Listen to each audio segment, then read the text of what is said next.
دوستان عزیز 8 سپتامبر سال 2025 قرار داریم در شهر ترسونزاده در باغ غلامجانکه باغ انگور و به شما یکی از انگوران بهترین دنیا، بهترین از کلمه بهترین گرفته شده، در حقیقت بامزه ترین انگور می باشد که این حسینی خودی ما می باشد.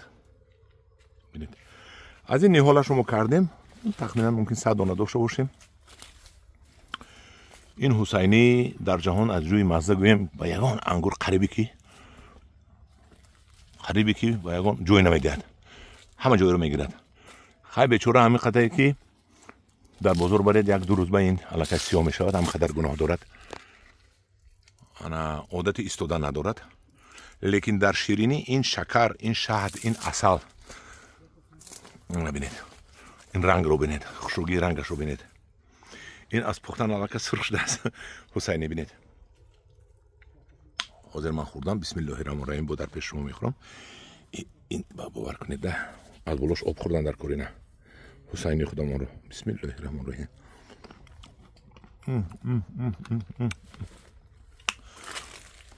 این آب یافته خوردن در کار، آب نداریم.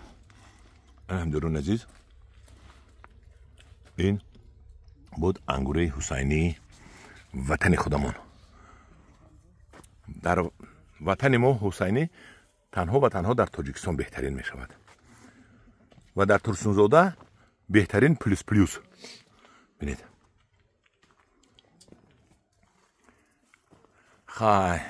کنکی با انگوری حسینی ما بهایی اعلی می دهد. من می دیم 5 با 4 تا پلوس. اینو ببینید. حسینی وطنی ما. همداران عزیز، با کدام معقول باشد همین حسینی ما خیلی کن نویسید، کنی کی چی می نویسد.